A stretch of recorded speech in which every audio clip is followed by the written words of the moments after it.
Bakit pinapaiyak mo ko? Hindi, ganyan talaga pag nanay. Ganyan talaga pag nanay. Galing ko ba lahat na nag-gigas sa'yo, umiiyak? Eh, hindi ko alam. Baka may something dyan sa side na yan. Ang daming umiiyak, nakita ko nga eh. Nag-research ako atay. Sabi ko, may papadala bang question si Tony? Wala daw. Ay, naku, iyak talaga ako nito bukas. Piste, oy.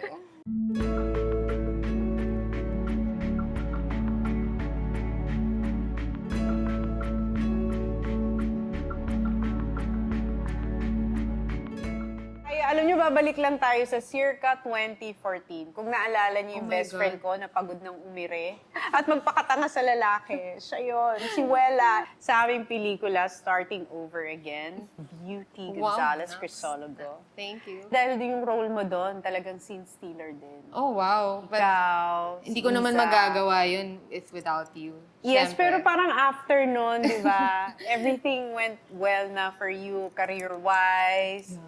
Kasi, Napansin ako. Yes, thank you so much, Inang. It was a honor. di ba? Ay, pero thank you. But honestly, I cannot do that scene without you. Sinabi ko to a while ago before we sat here na as an actress, it's nice to act pag yung kasama mong actor sa eksena, bumibigay din. And it was easy. Like, parang nung ginawa natin yung eksena yun, talagang isang take lang. Isang take. Isang take lang. Isang take! Alam nyo, yung eksenang yun, ganito ka-honest si Beauty, Oh ha? my God. Oh. Sabi ni Inang, lumapit siya sa amin, nakaupo kami nun sa gutter Yes. ng condo. Nak, Beauty, pag nagawa nyo to ng isang take, hindi na ako magta-tight in. Ito na yung shot ko, take 1. Bigay nyo lang yung emotion. Tapos sabi ni Inang kay Beauty, Nak, iiyak ka dito, ha? Gusto ko maiyak ka yung time na iiri sa lalaki, pagod ka na umire, dahil imbes ka na loko. Alam niyo yung sagot ni Beauty? Siya lang ang makakasagot ng Oh ganun my kay God. Inang. Alam mo ba sabi mo? Hindi ako sure. Sabi niya kay Inang, ay Inang, di ko po kayang maiyak ngayon. Sabi ni Inang, bakit? Parang di po ako maiyak eh. Sabi ni Inang, ha? Eh pag di ka naiyak, hahaba tayo, magta-tight ako kasi mo-motivate pa kita. Opo, parang hindi po ako maiiyak. Tapos, sabi ko kay Beauty, grabe si Beauty. Sinabi niya talaga kay Inang yun. Tapos tumingin sa akin si Inang, sabi niya. Parang gumanon siya sa akin na parang, tignan mo. Umiyak ka. Di ba take 1? Parang pagkatapos nun, pack up. Yeah, that was like, nagulat ako. Sabi ko Ang galing mo. Ano nangyari yun?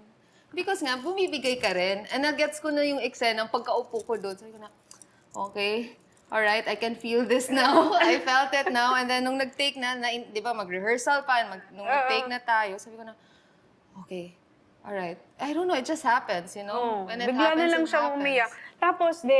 Tapos na, lumapit kami kay Inang. Sabi ko, Inang, naiyak si Beauty. So, sabi ko sa'yo, yung mga ganyan, akala lang nila hindi sila maiiyak. Pero pag na-immerse na sila. Pero alam niyo si Beauty, she's really a good actress.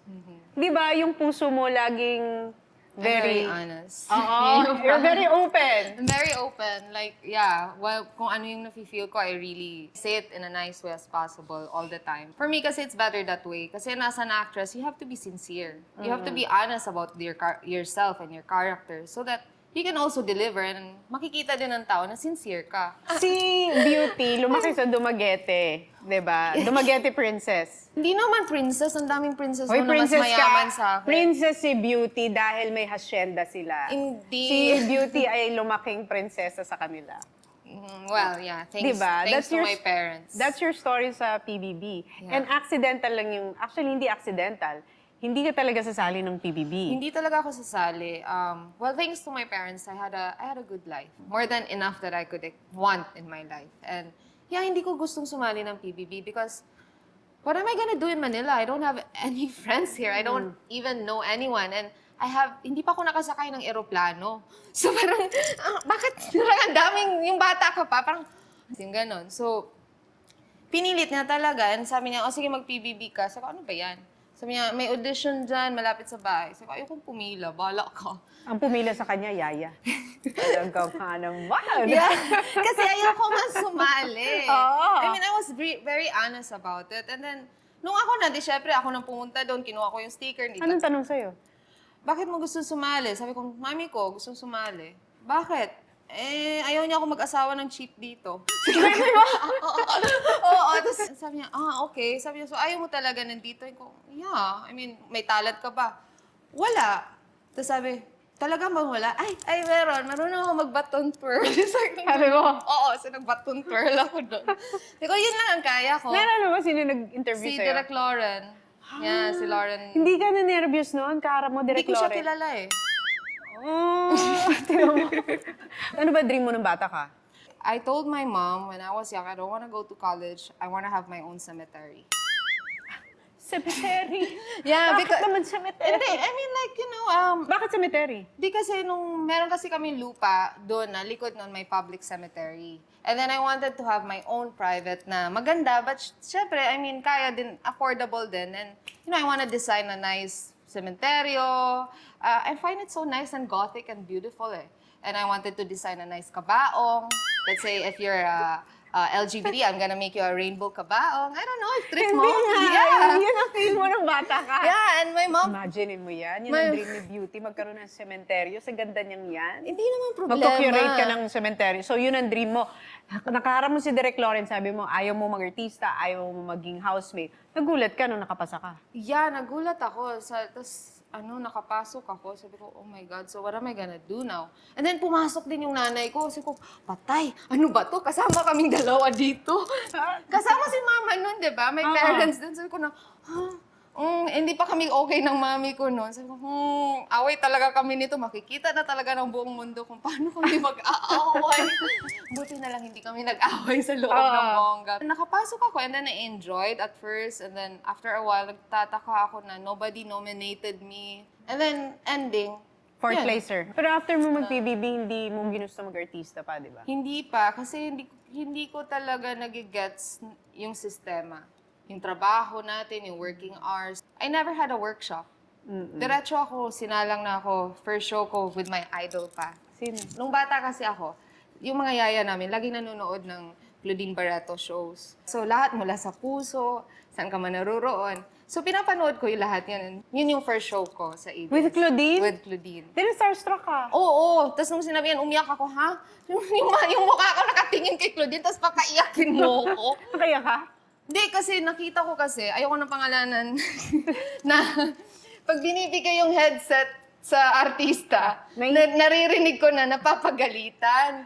So, nung hindi ako makaiyak, papunta na yung headset. Umiyak ka na. Umiyak na ako. Tapos, ang tagal ko nakaget over. I mean, hindi ko na-appreciate yung process before. And honestly, yung kinikita ko before, nagulat din ako. Yung ganito pala. Oo. May kita pala dito. So, na-enjoy ko naman yung pagiging artista. And then, ang hirap nung una, ako yung laging... Friend. Friend. Na-enjoy ko siya. I mean, not in a bad way. Mahirap lang kasi minsan nakatayo ka lang doon tapos wala kang ginagawa. Yung anong ginagawa ng bida, susunod ka lang. So, one time, sabi ko na, ayoko ng ganito. Nililibre ko yung mga writers. Dagdagan mo naman yung linya ko dyan. Oo. I want to have life. Dagdagan mo yung linya. Pag sinabi ng bida, tara, ako naman, let's go! Ganun, di ba? Para puman up naman yung camera sa akin. And then, dun ko natuto paano magbasa ng script. Dun ko na natuto paano umarte. Being a best friend. Dun na, I mean, Yun na yung workshop mo. yun na yung workshop ko as a friend. Ano natutunan mo dun sa time na naging friend ka? Importante talaga na as a friend sa bida, kailangan talaga ikaw rin bumibigay ka. Kasi hindi talaga mag-work kahit bida ka or kahit hindi ka bida, kahit nakalakad ka lang sa likod. You have to be in the scene to make everything work. Parang importante ang role ng bawat isa. Yes. There are no small roles. Yeah, there are no small actors. Yes, of course. Yes. Kasi I think right after 2014, right after starting over, 2015, na-meet mo si Norman? Or 2014? I'm not sure. When did we meet? 2014. I don't count. Kasi ang narinig kong story niyan is Norman saw you in a magazine. Nagandahan siya sa'yo. Yeah. Pinahanap ka niya. Yes. Kasi parang, hello, nakita mo lang ako sa isang magazine, tapos hahanapin mo Pero na ako. naglinger ka. Yun yung sinasabi ko, you can appreciate beauty from afar. But for a guy to make a way to find the number of that girl na na-appreciate niya yung ganda. Kasi marami namang maganda sa magazine stand. Pero ikaw talaga yung pinahanap niya yung number. Thanks, Bambi. Was it weird nung nag-text siya sa'yo? Oh Paano ba? yeah, nag-text siya sa akin, mahabang English. I was like, oh my God, paano ko re-replyan tong English na tong pakahaba? Sabi ko, Pero ano lang nakuha mo dun sa mahabang English na text wala, niya? na parang I invite you to an escort event. Tapos hindi ako not interested. Yun lang Sabi sinabi. mo? Yeah, kasi ang haba eh. Nasa iyakan moment pa ako sa eksenang yun. Yung parang yung sa squatter area, yung mainit. So parang may nag-text sa akin na mahaba. Ano ba to? Unang tingin ko, naisip ko, nagbebenta ba to ng insurance? Hindi ko pa binasa talaga kasi parang English lahat eh. Tumawag siya sa akin and then it was a foreign number. So akala ko relatives ko sa abroad. Sabi ko, ay, sino kaya to? Tita ko siguro to. Sagot, hi, I'm Norman Crisologo. I wanna invite you. And invite ko, ha? Sino ka? Sabi ko ganun. Oh. Kaya I'm a friend of Ellen, di ba? You got my number from Ellen. Adarna. Yes, Ellen Adarna. And then, yeah, may iba ka pa dapat na ka-date that time. Kaso nabagok yung ulo. Ha? Nabagok yung ulo. So, hindi na O, tuloy buti na yung lang ka-date. nagkabukol. So, sa'yo natuloy. Oo, Okay. so sabi ko, ano ba to? Second option ako, pistol to. Ganon. So, hindi ko alam. Giatay to ha. So, sabi ni Norm, sabi ni Ellen, sige na, pumunta ka na. Anong event yun? Sa Esquire, Norman Art directs photo shoots before. So si Ellen called me up. Sabi niya, ano bang pinagsasabi mo? You should go there and he'll take care of you. Kung dati, mga ex mo, naging asukarera di mama ka. Ngayon, ikaw na ang princess. Sabi ko, tao ko na tao. For a change. Oo. For a change. Sabi ko na, pwede naman. Sige, sabi ko Oo. na, punta ako doon. Pagpunta ko doon, I was texting him, and then I was texting Ellen, and then I couldn't find Ellen, and then nagkita kami sa event. Anong initial reaction mo or impression mo sa kanya? Mabait ba siya? No, I was like, presko ba siya? Oh my God, ang social nito. Ate, ang English ko nito. So, kada nagsalita siya, ako naman, okay. Yeah, nice. Di ba siya, still, ano ba itong pinasok ko? Tapos, puro social pa friends niya. Oo. Oh, tapos parang hindi ako pumupunta ng events, Tony. I don't go out. I mean, I rarely go out. And then I don't like, dressing up, putting on makeup. I was overdressed pa at that time nung event na yun. Anong sinuot mo? Basta nag-cocktail dress pa ako. Gusto kong masunog. Talaga, gusto kong ma-evaporate doon. Kasi lahat ng kasama sila naka-casual lang. Kasi it was a cover for Eraserheads. Hindi ko naman alam na cover ng Eraserheads. So parang na-conscious pa ako. So, ikaw naka-cocktail? Yeah, pero syempre, Norman was like holding my hand. Ako naman, sige, Dedma. And then, sabi ko, shit, ang social ng mga kasama niya. Paano na to? Oh. And then ako, sige, shot, konting drinks para mag-relax, relax. Oo, kumalma. And then after a while, biglang tumugtog yung Eraserheads. Mm.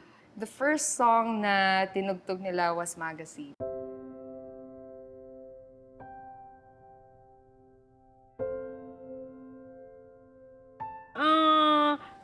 Sinadya niya yun?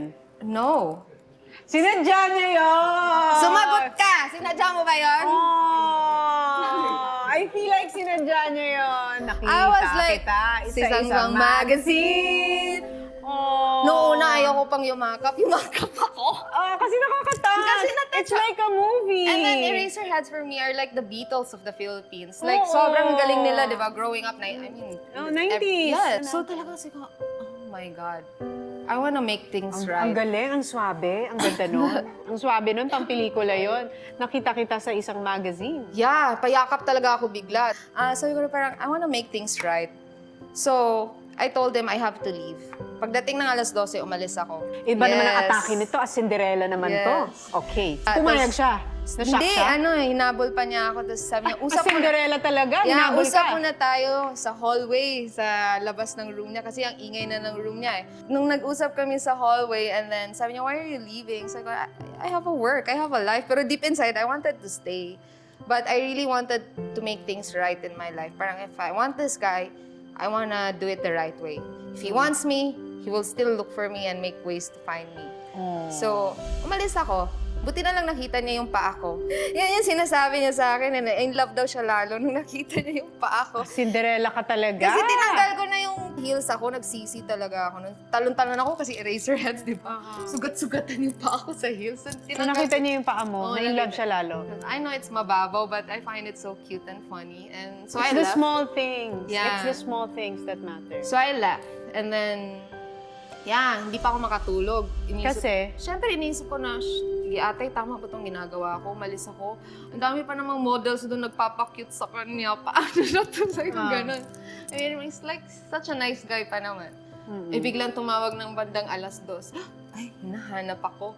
Siyempre, hindi ko muna sagutin. Hindi ko sinagot. Pasweet ka Tulog muna. ako. Oh, tulog ako. Kasi, okay, pasok sa banga. Tulog. Di syempre, lalo siyang nawindang. Yeah, and Di then, sinasagot ang tawag ko. and then the next day, binisita niya ako sa bahay ko.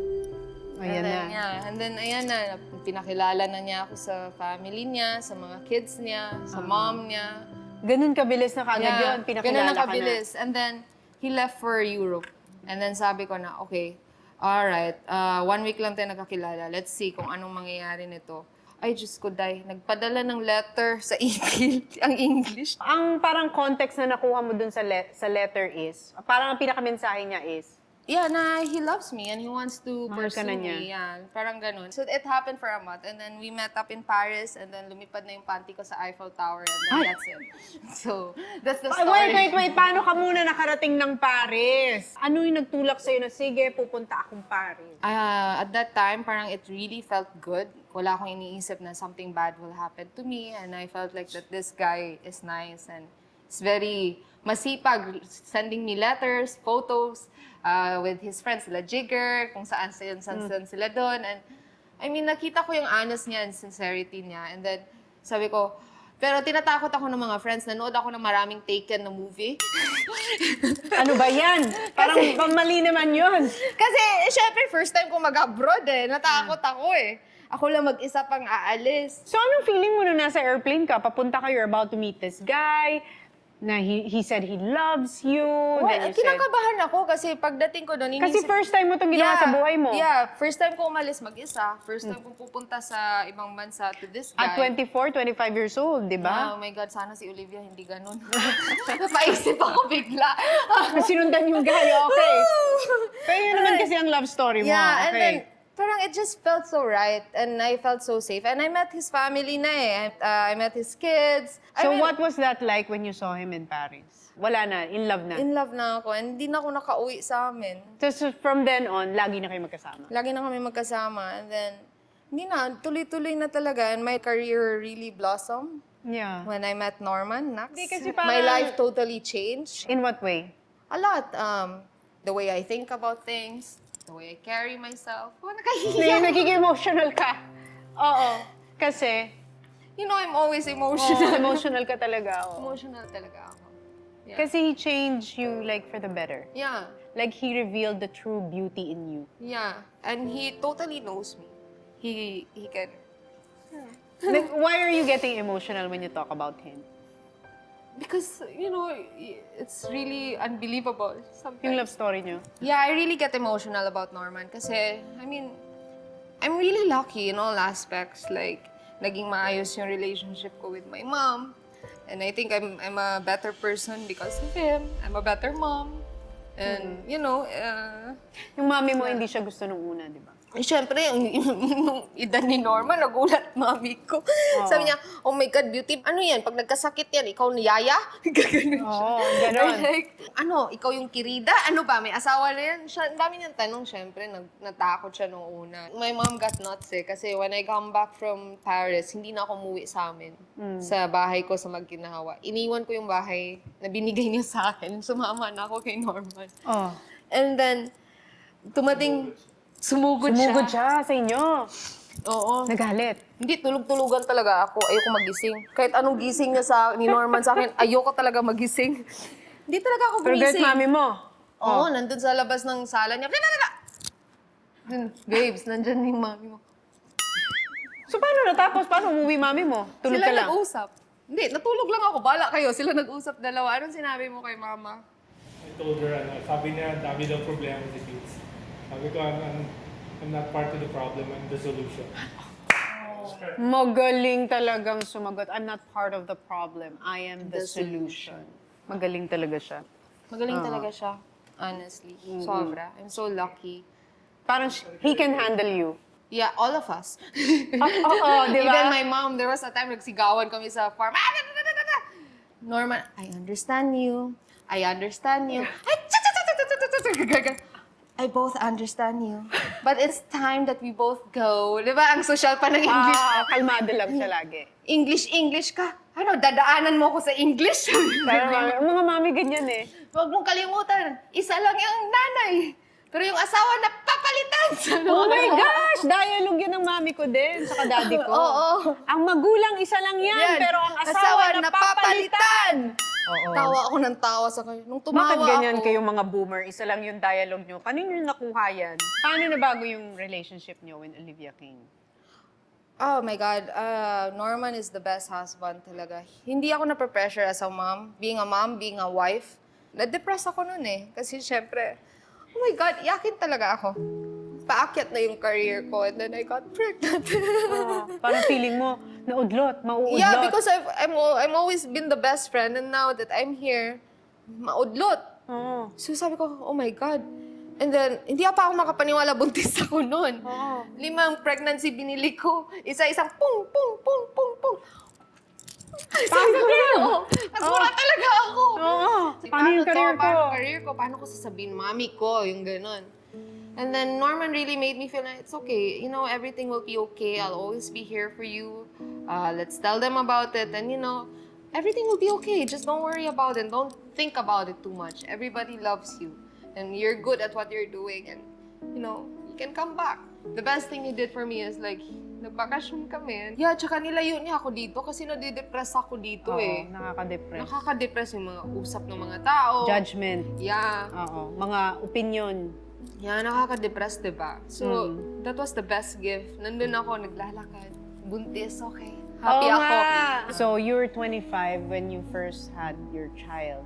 Yeah. What was that feeling like, being a mother at 25? Hindi ako makatulog the first night. I was just looking at her. Ang ganda eh, no? Yeah. Ang anak Or mo. humihinga pa ba? Yung ganun. Yung type na, gaganon, ilalapit mo yung kamay mo, or like, titingin, yung praning ka. Tapos, naalala ko nung nanganak na ako, sabi ko, sumama ka sa loob ha. Kasi ayaw ko madagdagan mo pa to ng kahit sino, ako lang, at last na to, para makita mo kung gaano kasakit ito. Sabi ko, ganito talaga. So, sumama naman siya, and then nakakatawa kasi, habang inooperahan ako, sabi ko, what's happening? Kasi ayaw ko matulog eh. And then, kumakanta na siya ng I'm on the top of the world. Kinakantahan ka niya? Creation. And then, nakalma naman ako. And then, wala, it was just the most beautiful experience. And then, I was just so happy kasi Norman made it easier for me. Like, taking care of the baby, breastfeeding was a problem to me. Sabi niya sa akin, if hindi mo kaya, don't continue. I need a happy wife. We need a happy mom. I had the best pregnancy, and I was traveling with my baby 2 weeks pa lang siya. We brought her to India. She's been to 5 continents already, and it's the best experience for me na to travel with her, na kami lang tatlo. Kasi So, para kayo laging babanding nasa kami. adventure? Yeah, lagi kami nag-adventure. And then one time there was, we were traveling and then connecting flight namin yun. Naubusan ako ng clothes para kay Olivia. Kasi di ba yung babies pag umiiyak, sumusuka. Yes. Gaganon, nakakairita Sa maleta minsan. lahat, wala Oh, sa hand carry. Yeah, sa maleta lahat, naubos na yung hand carry ko. Kasi 2 flights yun eh. And you imagine, anong airport yun? Hong Kong? Walang binibentang baby clothes. Umiiyak na ako. Sabi ko, oh my God, anong gagawin ko nito? Hindi naman siya kasya sa malaking t-shirt. I saw a dog shirt. Iba ka talaga. Yeah. Oh. Ang galing nila, walang baby clothes pero may dog shirt. Yes, so I saw a dog shirt. I was like, give me scissors, give me scissors. Diba yung dog shirt may sleeves sa arms nila? Ginupitan ko yung arms. So naging razor back yung likod. Tapos nandun na siya. Nakasando na siya. May damit na siya. The best na, natatawa ako. Yung mga ganung memories ba, and I still keep the shirt now. Nandun pa rin sa box niya. And I'm gonna show it to her pag dalaga na siya na. Tapos with a picture dapat. Yes, meron. Ah. Nakasuot ka ng dog shirt. Oh my God. Ilang taon si Olivia when you got married? Wala pang 1, right? Ay, almost 2 na ba? What was that like? Yung ceremony, yung whole process of getting married. Maganda yung wedding niyo. It was like a black and white theme. We were all having fun. It was a happy wedding. Ano yung vow mo sa kanya? Well, I promised him that I would make this last few years be the best times of his life. Bakit last few years? Kasi if we do the math, alam naman natin na, I don't want to say it, but I really want to be the best times with him. To give him the best memories, happiness, ganon. That's my vow to him. I'm scared of being alone eh. Yun ang biggest fear mo. Na you will not have someone to grow old with. Yeah. And his vow was, if we spread love to a lot of people, then those people will also give love to you. And he will make sure to spread love to a lot of people to show them how nice you are as a person. Ang dami kong Hindi. takot sa buhay. Sa panahon ng pandemic, ang daming Ang takot. dami talaga. I mean, I always overthink. I must admit, I have an imposter syndrome. I have anxieties. But you know, it's really important you have a really nice support system. And I'm really thankful that Norman's there. Ano yung imposter syndrome? When you think that you get into a place through luck lang, it's not all hardship. Naswertehan ko lang yan. That's it, Yung diba? hindi mo deserve, parang hindi feeling mo deserve, yan, na parang nangyari lang yan, na tsamba lang, na hindi mo naman, hindi ka worth it. And he always tells me na good things happen to good people. How would you describe your life now? Oh, how would it? Beautiful. Life is beautiful. Just like my name. Char! Oo nga, beauty.